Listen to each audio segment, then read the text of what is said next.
Dear friends, it's great to see so many people here that have shown interest in the topic of EU-Russian relations, and I'm delighted to have so many distinguished speakers here from all around Europe and Russia to share their views with us at this seminar today, and I'm sure that we all look forward to very interesting discussions that are sure to follow.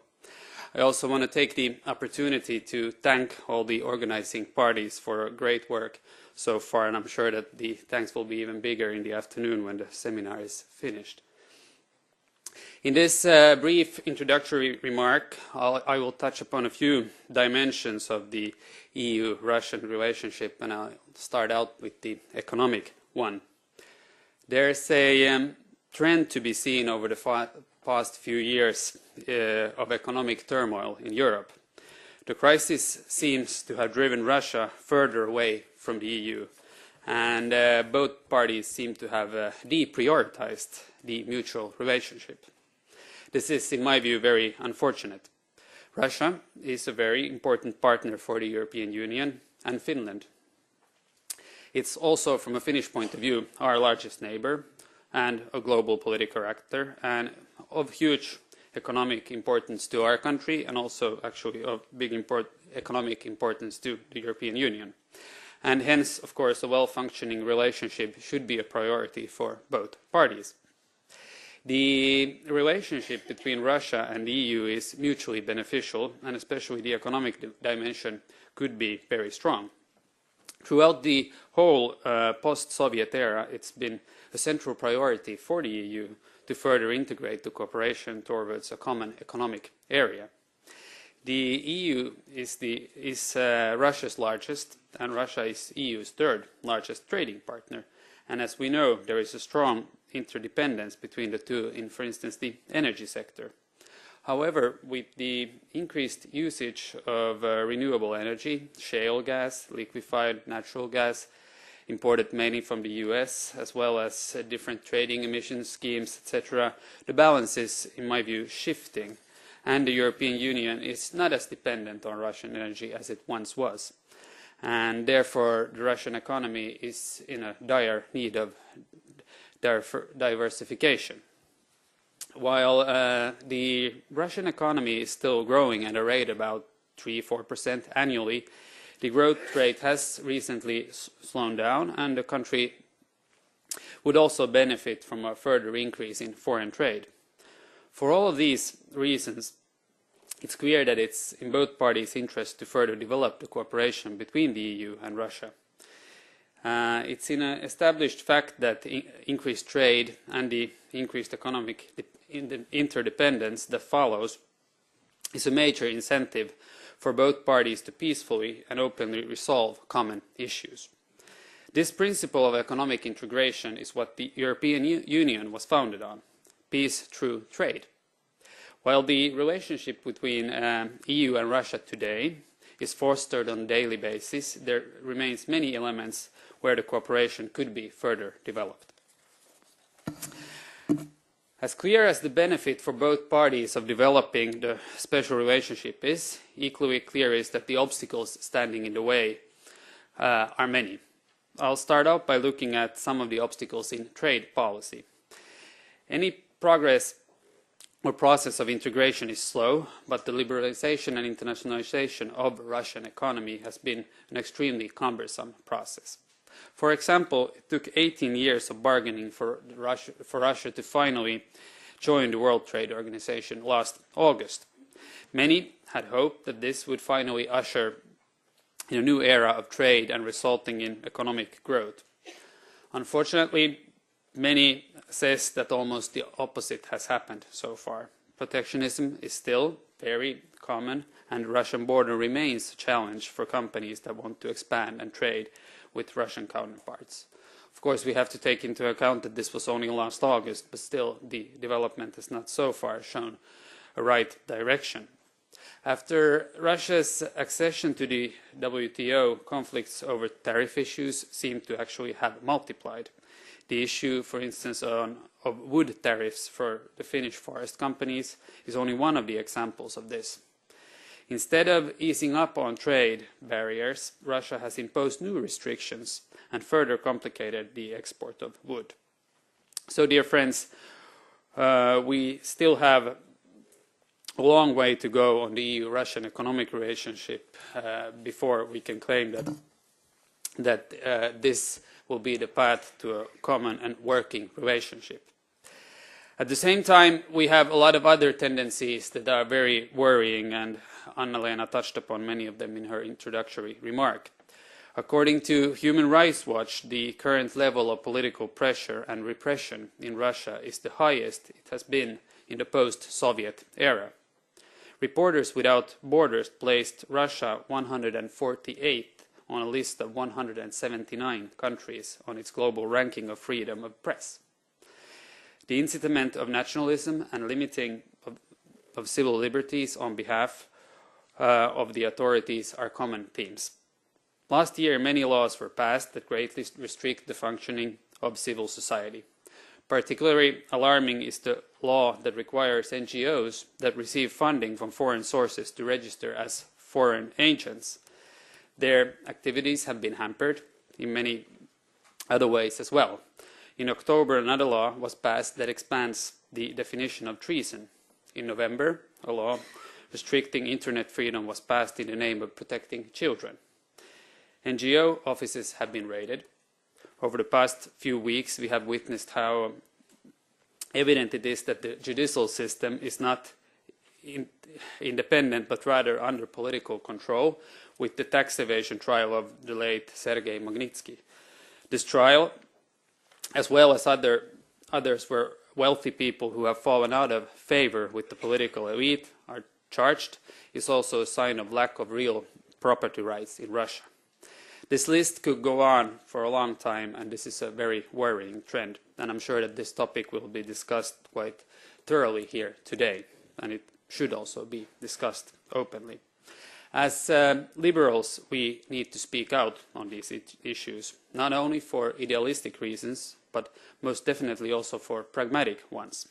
The current relationship with this, let's call it, bare-knuckle style regime and lack of respect for other countries' sovereignty clearly does not respect a partner that just turns the other cheek.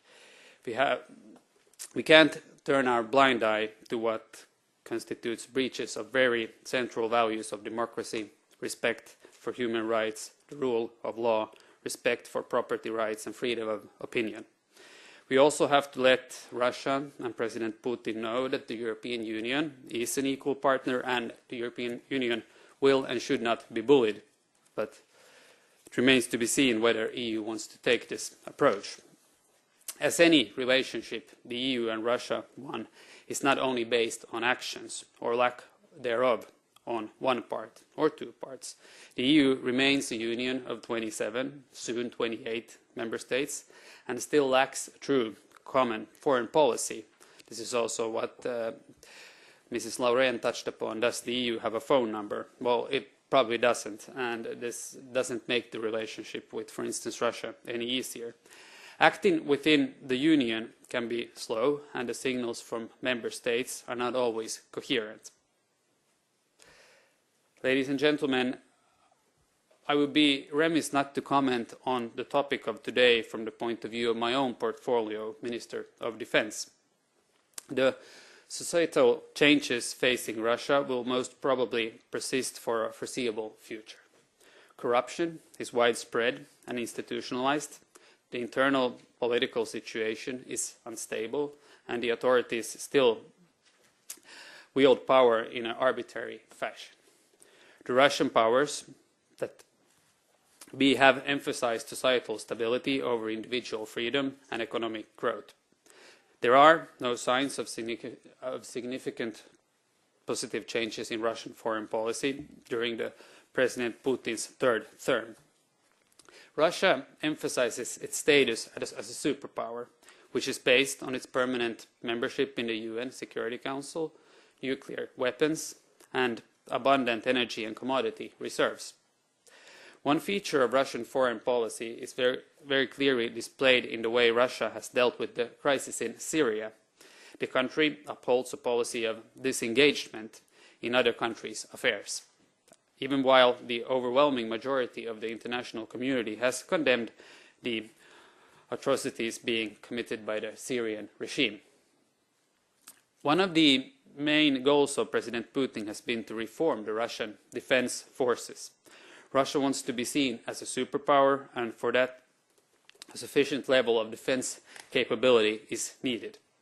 The goals of the reform, as stated by Mr. Putin at a meeting of the National Security Council, is to carry out the same kind of comprehensive and powerful modernization drive that was achieved in the 1930s.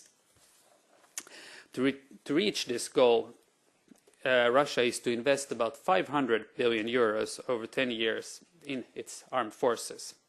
Now, even though the Russian military currently is not very well equipped, it's clear that the development of Russian military needs to be monitored and followed very clearly by the EU and its member states, and also discussed with the Russians, because they for sure have a tendency of doing the same. To me, it seems legitimate to question the focus and extent of the reform. For the first time in a long time, Russia is not an objective of strategic military threats from either the East or the West. Yet the rhetoric of Russian leadership would lead one to conclude the opposite, as it undeniably reminds us of the Soviet rhetoric from the 30s, and Mr. Putin himself referred to the development in the 30s. I do think we should remind ourselves that politics looks very different from the 1930s, at least from this horizon. Military reform notwithstanding, it's very important that the EU as well as the member states separately emphasizes the importance of Russia following through with its WTO obligations. If the country wants to be a part of the international trade area, as we surely hope, it needs to show that it's serious about it. Any cooperation must be based on mutual respect and the following of mutually agreed rules. Russia is not and cannot be an exception in this case. It's equally important that the EU pressures Russia on the issue of fundamental rights. A free and open Russia benefits not only it's not only the benefit of the Russians themselves, but also in the EU-Russian relationship. It's also important to find new areas of Russian and EU cooperation. One of them is the Arctic cooperation, where several areas of interest meet: economy, trade, transport, environment, natural resources, and security. As a liberal, I firmly believe that the most important aspects of retaining a stable relationship in functioning trade relations and open dialogue is based on common values. We have seen how Russia can act determinedly in the international fora when there is a serious political will to act. One of them, which we have seen lately and also seen fairly positive commitment, is the work with the cleaning of the Baltic Sea, the sea that is right here behind us and that has just been freed from a thick layer of ice. Under the thick layer of ice we have a very polluted sea, one of the most polluted in the world. Finnish government ministers took part in the top-level Baltic Sea Forum in St. Petersburg earlier this spring, and from what I've been told, we can see a fairly positive development where we see commitment and a continuous action from Russian side to actually work with implementing positive environmental policies and the HELCOM Baltic Action Plan. So this is something which we should take a positive note on, and note that there are areas where positive development can be seen. Dear friends, unfortunately, a considerable lack of trust and confidence today marks the EU-Russian relationship. Stability and predictability in the behavior of both parties are key in confidence to be restored. Even though the EU does not have a common foreign policy, at least not in practice, the Union is ready to open up for an economic and political integration with Russia on a similar conditions as with other countries. So far, Russia has not been prepared to accept this path, in my view. On the other hand, it has been difficult to see what Russia expects from its foreign partners and what its ambitions are, except for the desire to become a strong actor on the global scene, as strong as it once was. Personally, I'm one of those who believe in a positive future together with our eastern neighbor. I've always believed in peace and prosperity through trade and economic cooperation.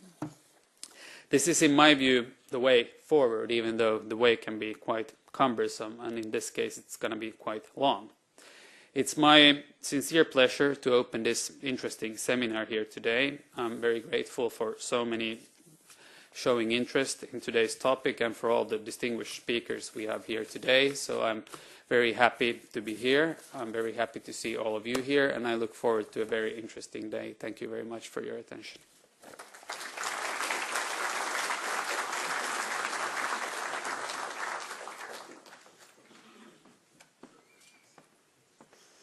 Thank you, Minister, for your straight words. I now welcome to the scene Mr. Martin Ängeby, Secretary General of Swedish Liberal Center SILC. Good morning, dear Minister, dear members of the European Parliament, members of Parliament, deputies, ambassadors, activists, academics, dear Liberals. I'm the Secretary General of SILC, the Swedish International Liberal Center.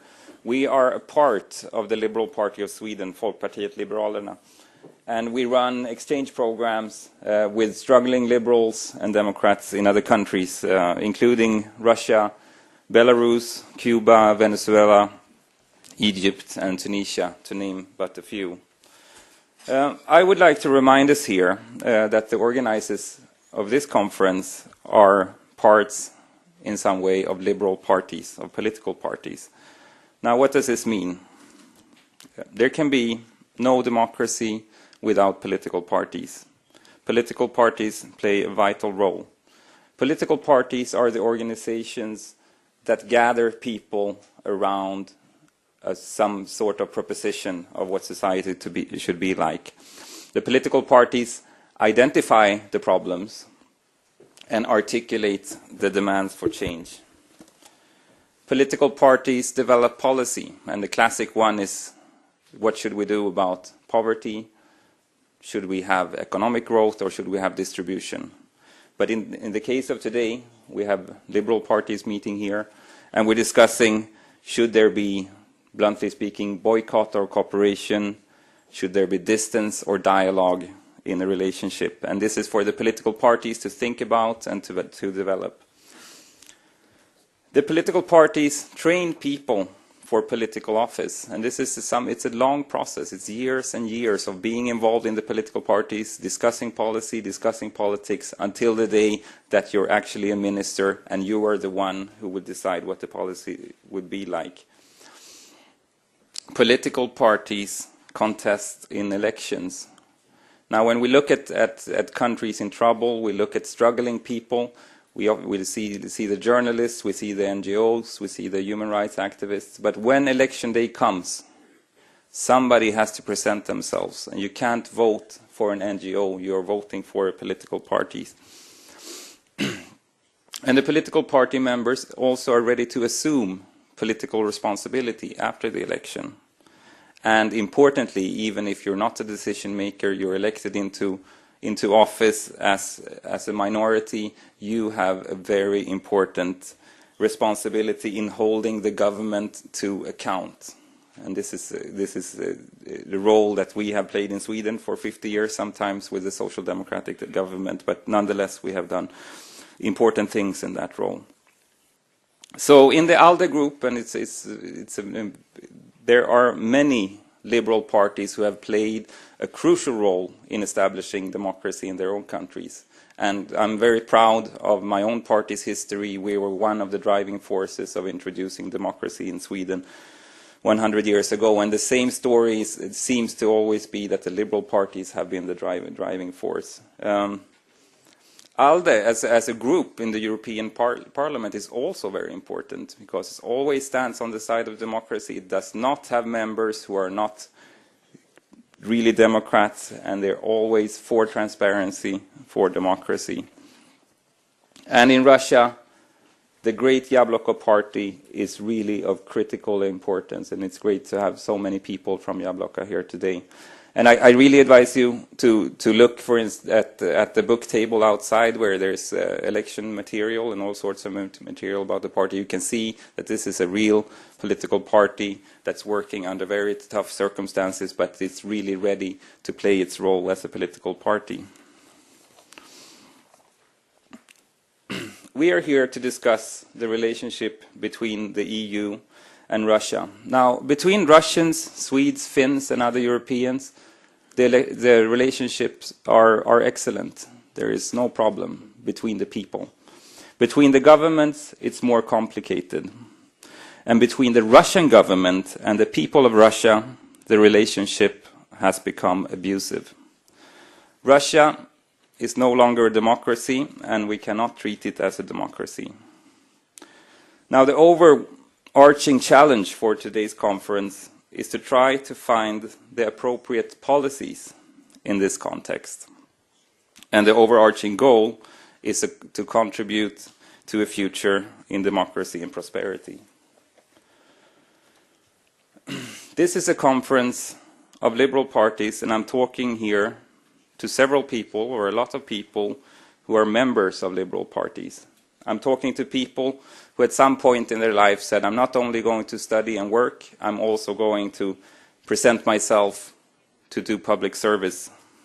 I'm going to take responsibility. I'm going to try to win the trust of my fellow citizens for the ideas that I have, and I will try to influence the world with my liberal values. And the title of the conference is The Liberal Perspective.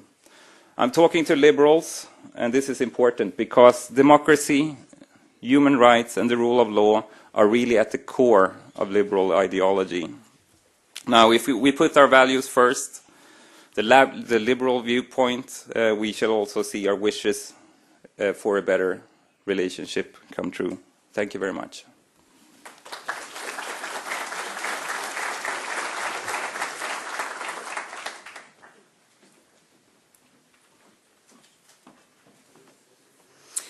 Thank you, Mr. Ängeby. I now welcome to the floor Mrs. Astrid Thors, ALDE Party Vice President and member of the Finnish Parliament. Welcome.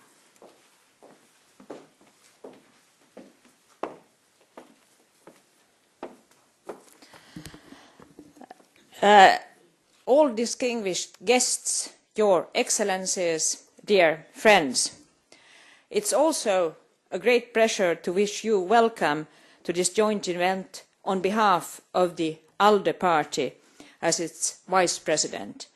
Some of you may not have noticed, but the party changed name last November at the Congress in Dublin. We used to be the ELDR party. Nowadays we are the ALDE party, Alliance of Democrats in Europe, Liberals and Democrats in Europe.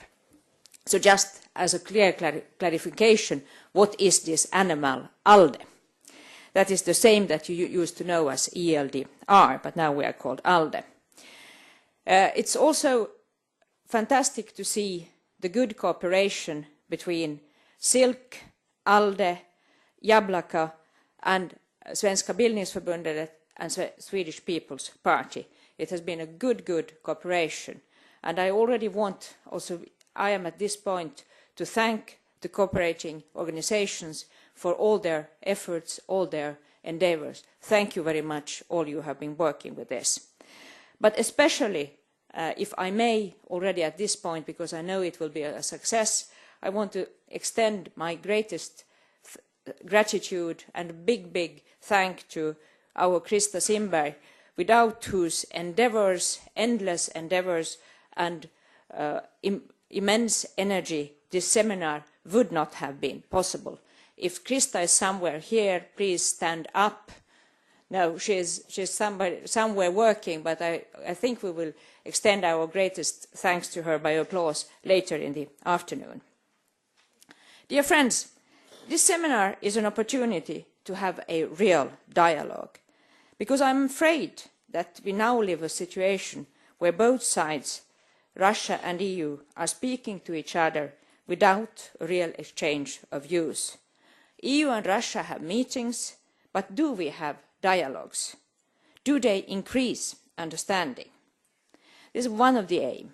The second is that, of course, this seminar is also a possibility for us in the Liberal family to strengthen our ties and to increase our understanding of our respective societies. This can never be done much enough. And also keeping in mind that the Russian and European societies, in our mind, do have so much in common. Not only the common values, the common borders, and as Minister Carl Haglund mentioned, the common Baltic Sea. And if we want to point out the successes, I would also like to, still as a Finn, point out that the Nordic dimension has been fruitful, and as partners in the Nordic dimension and its different partnerships, we have had and have a fruitful cooperation as partners. Minister Haglund also mentioned that concrete work to save the Baltic Sea from devastating effects of eutrophication and the summit hosted recently in Russia on the Baltic Sea marked once again the willingness of heads of states, companies and organisations to strongly invest in the future of the Baltic Sea. Another factor that we have in common is the challenging demography that we have been reminded of by the joint ALDE and Jabloko seminar held recently. The Russian population is shrinking and EU is ageing. Actually, Finland, as we know, is the EU country with the most challenging age profile. And we see also, both in EU and Russia, the pattern that today the same country is both an emigration and an immigration country. And we see that several percentage of the world's population can also be described as migrants. The ALDE and Jabloko event on migration issues also highlighted the difficult circumstances migrants have in many of our countries and the risk they face of abusive work conditions and the need to provide decent living in order to facilitate a good integration of migrants in new societies. Migrants in Europe, wherever they are, cannot be ignored. But the right to movement and free movement is one of the liberal basic principles. The right to move to where you will be able to develop your full potential. The right to move was already developed by the first liberal in the world, the Finn, Anders Chydenius. The first liberal in the world was not, dear friends, Adam Smith, but Chydenius, who 10 years earlier than Adam Smith wrote essays and took political initiatives in the Swedish parliament as a liberal Finnish thinker. He also wrote about ways to achieve wealth through freedom. Den nationala vinsten from 1765 saved ideas as in the wealth of nations. But more famous for his ideas on migration, Chydenius is for his ideas of access to documents on the principle of transparency, also a principle at the core of our liberal thinking today. We the liberals have been the champions from Graham Watson to Cecilia Malmström in opening up EU in good cooperation with other Nordic friends. And transparency is both the fruit and the condition for a society of trust. This was so well phrased once again in a recent interview with our former Archbishop John Wikström. The more you have a sense of trust in society, the more you can have transparency. And the more transparency you have, the more you will have trust in society. Trust, or if you call it social capital, is certainly one of the reasons why the Nordic countries perform so well, both in science and in welfare, and a fact that seems to have been noticed in Russia, that we are performing well in these two areas. But at the moment, we are not making our societies in Europe more open, more transparent, nor are we increasing our social capital, neither in Russia nor in Europe. There are amounts of reports and testimonies telling we are going in the wrong direction, testifying how human rights and the rule of law is regressing. And let me just mention some reports and actions. The 4 EU Ministers of Foreign Affairs, on the initiative of Guido Westerwelle, from FDP, an ALDE member party, wrote a letter to the President of the EU Commission expressing their concern over the lack of supervision inside the EU of the breaches of fundamental principles of the rule of law. It was a very welcome action, as we can see how hate and nationalism are on the rise everywhere on our continent. It was also entirely in line with the resolution on monitoring of human rights inside the EU, adopted at the last Congress in Dublin, as a result of drafts submitted by Folkpartiet in Sweden and my party, Swedish People's Party. Last week, the Monitoring Committee of the Parliamentary Assembly of the Council of Europe decided to propose reopening of the so-called monitoring of the situation in Hungary. We are proud of our fellow Liberal MP Kerstin Lundgren from the Centre Party in Sweden, who has been so central in drafting these reports and in this procedure. And I think that the draft adopted in the committee means that the parliamentarians all over Europe are concerned with the state of affairs in Hungary.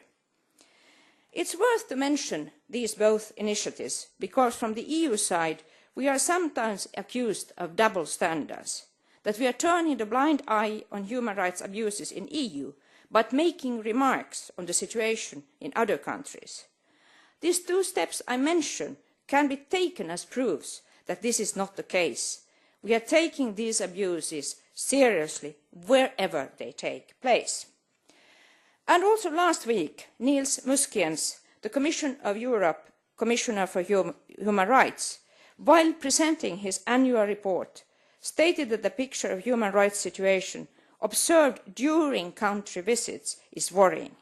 He mentioned persisting patterns of discrimination, racism and homophobia, the treatment of migrants, constraints of freedom of expression, rising child poverty, inefficiency of the national judicial systems. These observations concerned as well EU countries as well as Russia.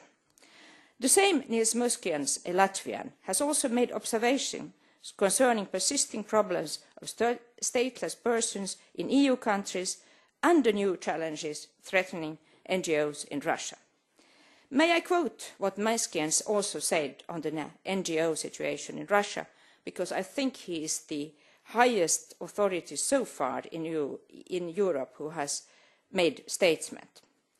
The recent series of comprehensive checks carried out by prosecutorial, tax and other authorities on non-commercial organisations following the entry into force of new legislation have led to a number of worrying reports brought to his attention. I have clearly stated to the authorities in Russia my concern about the 2012 law on non-commercial organisations performing the function of foreign agents, which contains a very broad and vague definition of the notion of political activity. NGOs have an invaluable role in defending human rights and the need to function in an environment conducive to their work. Nobody questions the desirability of promoting transparency and accountability in the sector of NGOs.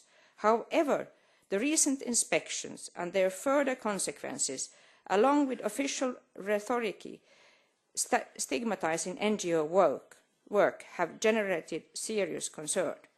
And, as Mr. Muskin said, he intends to discuss developments in this area with the authorities on an ongoing basis. I am certain we will today hear more of how the authorities are threatening NGOs, but also on the way attacks on NGOs and parties are not persecuted. I was also surprised when I could note that the Information Office in Kaliningrad, part of the Nordic Council of Ministers Secretariat, was also last week subject to Russian authorities' control visit, in spite of the fact that it acts in agreement with the Russian authorities as an info point for cooperation between partners from the Kaliningrad region and the Nordic countries. The Secretary General of the Nordic Council of Ministers, Dagfrid Høybråten, who was in our country last week, objected to the control in these words. In a democratic society, it's crucial that individuals and non-governmental organisations are able to work freely and without fear of misplaced interference and control. Dear friends, we liberals believed in increased trade, and Minister Haglund has well explained the way we were expecting of the long-awaited Russian accession to WTO and the disappointment that so many hurdles and practical obstacles remain. The so-called modernisation partnership between EU and Russia is a desired way forward. It cannot be denied that there are many areas where reform is needed in the Russian society. There are some bilateral modernisation partnerships between single countries in EU and Russia, and they could show the right way forward.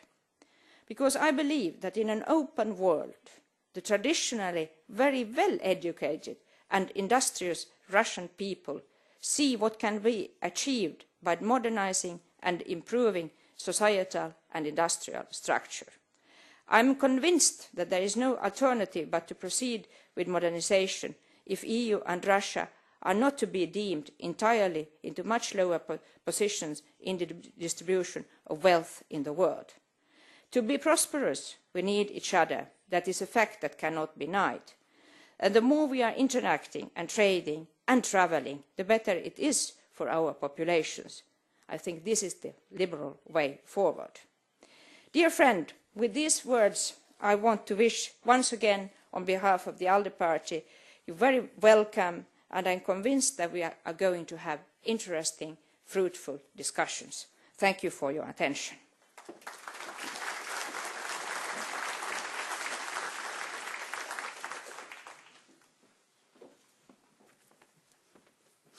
Thank you, Ms. Thors.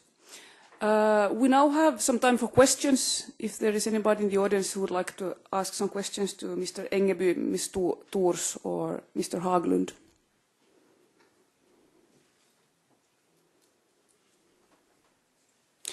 If there are no questions, I would like to ask a question myself to Ms. Thors. You mentioned the human rights problems in Russia and the fact that and what's going on right now with the foreign agents, registration of NGOs and so on. What do you think, what should be Finland's approach to this problem?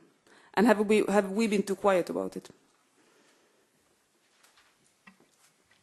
If you ask us, you have just heard two Finnish politicians mention it quite clearly, that I think it's a very, very difficult situation.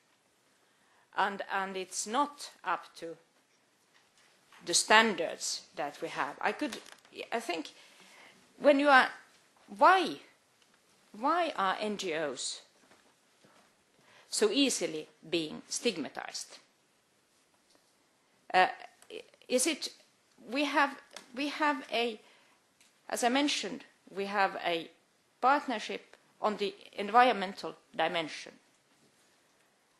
There is also foreign investment, common investment in the Baltic Sea. Are those who are working with the Baltic Sea NGOs or in industry entities, are they also foreign agents? This is a question that could be asked. I understand that at certain points there need, and I think it's very, as I mentioned also, I do understand that you need to have a certain amount of supervision on how political parties are funded. Nobody can object to that. But if the definitions in law are not clear, then it's always the risk of abuse.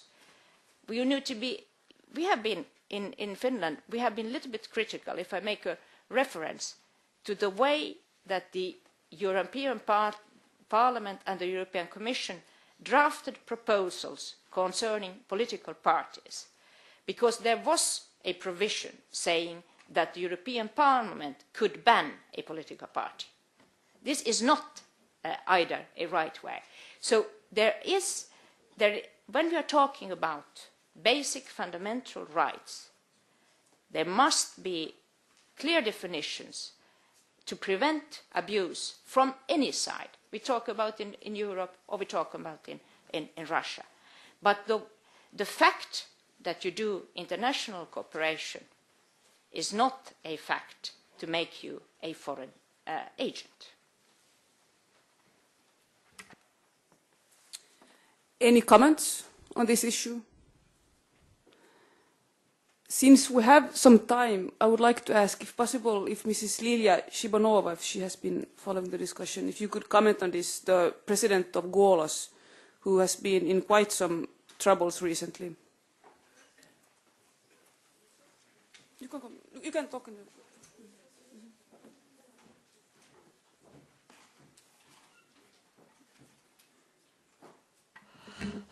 Огромное спасибо за такое внимание к проблеме, которая сегодня действительно будоражит. To this problem, which is very, very important to the non-commercial sector of Russia.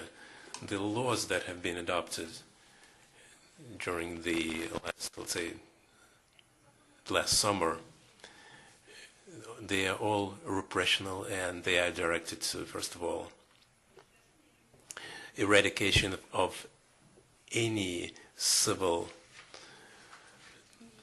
resistance. And there was a certain sequence in these laws. First of all, the law against the meetings. I'm not going to spell out the actual names of these laws. The law that can be used against any kind of meeting, any kind of speech, civil speech.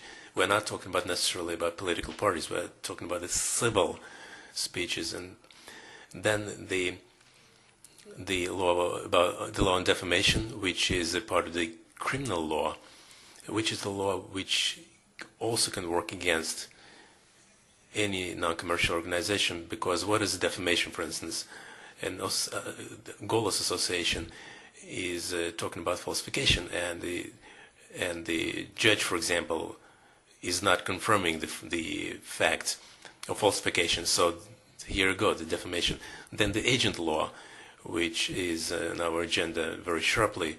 It is a law, first of all, it's very degrading for the non-commercial sector. It's a sort of a yellow David Star, if you know what I mean. It's a stigma. It puts the non-commercial organization that is funded from abroad into a position of, let's say, a scapegoat or something like that. And this is a campaign that is going on nowadays, full tilt. Nobody was actually expecting it. It's this kind of full tilt kind of campaign. When the law was adopted, it was understandable by everyone that it was done against the most non-desirable organizations, and Golos was one of them, because it was considered that Golos is monitoring elections and therefore engaged in politics. And that was the definition of the parliament. And all those wordings, we discussed these wordings with the Prime Minister, with the Department of Justice, that they were too vague, that we needed to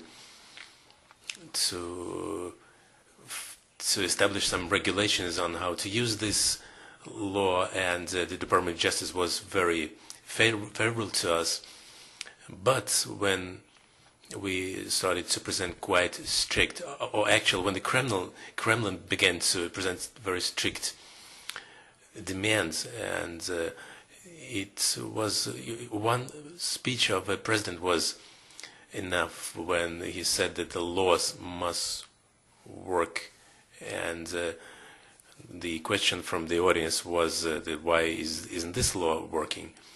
So now it is not that in 600 non-commercial organizations the raids have been carried out. The law about the prosecution has been breached because the law provides for the planned raids only for the governmental structures, but the prosecutor's office didn't present any notifications, which is a necessary precondition for such a raid, but they behave very aggressively.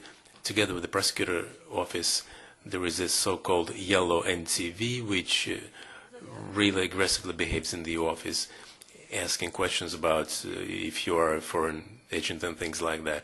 All kinds of inspections, from the tax office to the century inspections, with the unbelievable demands concerning rats and x-rays and whatever else. And this is a campaign of pressure, if you know what I mean. What is EU to do in this case, or the surrounding world? What are we supposed to do? There must be a strict evaluation of this aggressive campaign and the position of the EU in this case. A stand. You can take a stand. That's all you can do, basically. Any comments, questions, thoughts about the issue? Okay, I think we will return to this issue in the afternoon. Right now we have a coffee break. There will be a press conference in the cabinet Solveig right next door for journalists.